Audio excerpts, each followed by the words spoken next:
One day, I will think of this as just another job.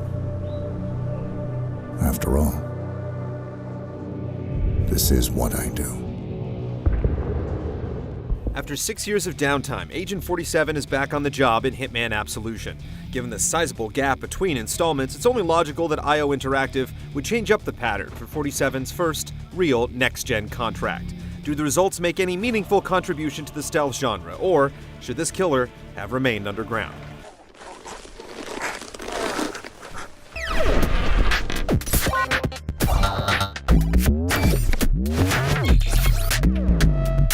Pour me a coffee, asshole! All is not well with the agency. Agent 47, the series' perpetually grimacing protagonist, is charged with killing his former handler. It should be just another job for this man without a conscience, but think again. When things fail to go exactly as they should, the silent killer goes on the lam, evading the clutches of a vast conspiracy, while simultaneously working to dismantle it, hit by hit. Go with God, motherfucker. Hitman Absolution is heavy-handed with the cutscenes, and it's not a good look. The story aims for some kind of schlocky, transgressive thriller, fumbling all the way through with ridiculous characters and an obnoxious script. Slumming it is a voice cast full of notables including Stephen Bauer, Vivica Fox, and Tracy Lords. You get the feeling that the story is an all-in proposition for IO Interactive. It's unfortunate that it's good for a little more than some laughs at its expense. Tough guy? Stop it! Come on, man, you tough guy? Come on, you tough guy? Come on, man! No! Come on! Okay, I'll show you!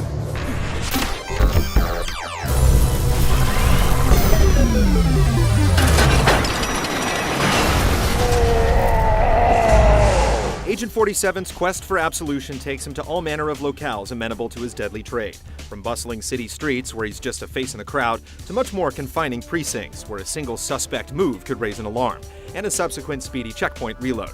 The best levels in the game are the wide-open ones, where you have a measure of choice as to how you'll take out your targets. These usually involve a surreptitious and exhilarating casing of the joint in order to identify where specific designer-designated accidents can befall your quarry. Levels with more prescribed paths are much less enjoyable. Apart from downplaying the elements of exploration and improvisation that make for Absolution's strongest moments, they often put you on a collision course with the game's incoherent AI. We need to get out of here, okay? Hang on, I saw that load something. Apart from a few set-piece scenarios, getting through a level in Absolution means contending with multitudes of hostiles while attracting as little attention as possible. 47 has access to all of the usual tricks that enable this, stealthing behind objects, tossing objects to distract guards, and jumping into the hidey holes that are conveniently scattered throughout the environment. What separates him from other video game hatchet men is his ability to disguise himself as the enemies he offs. Most of the time, though significantly not always, dropping an enemy allows you to don their outfit. You were disguised as a chef. While using a disguise, you're effectively invisible to any character not wearing the same outfit, so if you're dressed as a cop, the grease monkeys working in the garage you're pretending to patrol won't pay you mind. Conversely, if you're masquerading as a cop at a police station, you're going to attract some heat. The scheme makes sense, except when it doesn't. In one stage, you can easily acquire a street vendor disguise. If you don it, though, you're instantly looked upon with suspicion by every other street vendor in the level, which happens to be set in a densely inhabited urban environment with multiple food stands, seemingly on every block. I guess the disguise didn't come with a union card. It's during moments like this that you come to a disheartening realization. Rather than encourage you to find clever ways to utilize your tools in a way that jives with the game world, success in Absolution generally comes down to gaming the rigid AI. The mechanics reinforce this idea. Getting past characters who are dressed the same as you requires that you spend instinct, a finite resource that you can also use to scope out clues in the environment and track down enemy patrol patterns. It's replenished by doing Hitman-like things, stealth takedowns, headshots, completing mission objectives, and the like. When activating instinct to fool enemies, 47 puts his hand to his face, as if trying to avoid an undesirable acquaintance. It works as long as you have instinct in your pool, but frankly, it feels like cheating. Hands over your head. Whoa, whoa, whoa, easy now. Put the weapon down. Meanwhile, things that you'd feel ought to land you in hot water often have zero repercussions. When playing on normal difficulty, brazen takedowns done in what seems like plain view of enemies will frequently go unnoticed. Hurling an item to distract a guard in a trajectory that has the object whizzing past their head will result in them investigating the spot where it landed rather than its obvious source. Playing on higher settings make things more challenging, though not any more natural. Due to accelerated enemy reaction times, merely exiting cover for a split second is often enough to bring Armageddon down upon you. Oh my God! The scattershot distribution of checkpoints actively discourages experimentation in a game that simply cries out for it, especially in the more open levels. It's quite likely that the course you choose will cause you to miss what few checkpoints exist. Failure in these cases means a tedious retread, particularly if you've completed any mission objectives prior to death. Getting a truly satisfying signature kill in Absolution inevitably involves a whole lot of waiting, and having to redo something that you feel like you aced the first time is immensely deflating. Let's get it together, bitches. Contracts mode is a bright spot, if only because human creativity works to accentuate the game's open-ended elements. It allows players to craft custom challenges for the online community by actually playing through individual levels and designating specific targets and conditions. When designing a contract, the game records who you kill, how you killed them, how long it took, what outfit you wore, and how you escaped the scene. Challengers are then rated based on how quickly they get through your contract and how closely they match your methods, earning points to spend on weapons, upgrades, and disguises.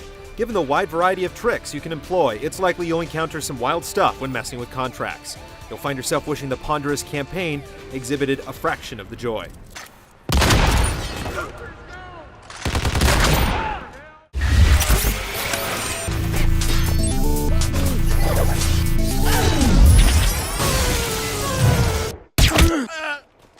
As a killer with a perfectionist streak, Agent 47 lives and dies by the numbers. That is, his overall rating, tabulated at the end of every mission.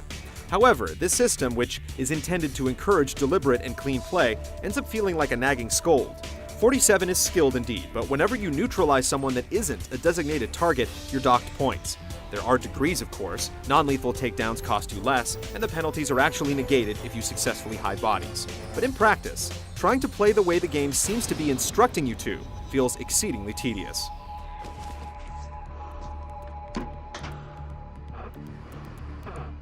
.47 enjoys the standard repertoire you'd expect from a stealth game protagonist. Stealth takedowns come in lethal and non-lethal varieties, and if you have a silenced weapon or environmental object equipped, you'll use them to dispatch foes. Be careful when performing ranged stealth kills though. Some objects, like knives and screwdrivers, will have the expected lethal effects, but if you try hurling a brick at an enemy's head, you'll just startle them. Hey! You also have a foolproof human shield maneuver for when you're discovered, but by the time enemies have eyes on you, it typically means you botched something. At best, you're in for some awkward, quick-time fisticuffs. Finally, firing weapons as a whole feels loose and detached, and even more so when you employ 47's instinct-powered point-shooting ability. You'll be hard-pressed to find an execution mechanic that feels less impactful.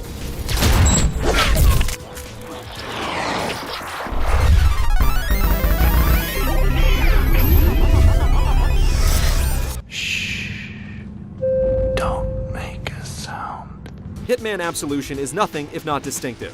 When the world is awash just so with bloom and saturation, you'll feel like you're really inhabiting the profane, schlocky world that the narrative is clumsily grasping for. The more crowded environments feel earnest and believable, at least until cops start firing indiscriminately into crowds. The characters, meanwhile, walk an interesting line between a dark, near-cartoonish style and a squint-your-eyes realism that almost works. With his inhumanly smooth pate and unchanging look of serpentine determination, Agent 47 looks like the most conspicuous man in the world, regardless of whoever he might be disguised as. Don't stop. It's clear that a good deal of effort was put into crafting Hitman Absolution's world. This makes its flaws all the more unfortunate.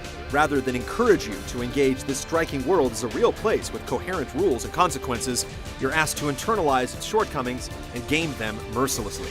When it truly makes good on the open world stealth thing, it certainly has its moments, and nowhere is this more evident than in the contracts mode. But even in these cases, its flaws are merely papered over. If you mean to accept this contract, bear in mind the numerous potential complications. Go back to your dirty place and shoot yourself! Go!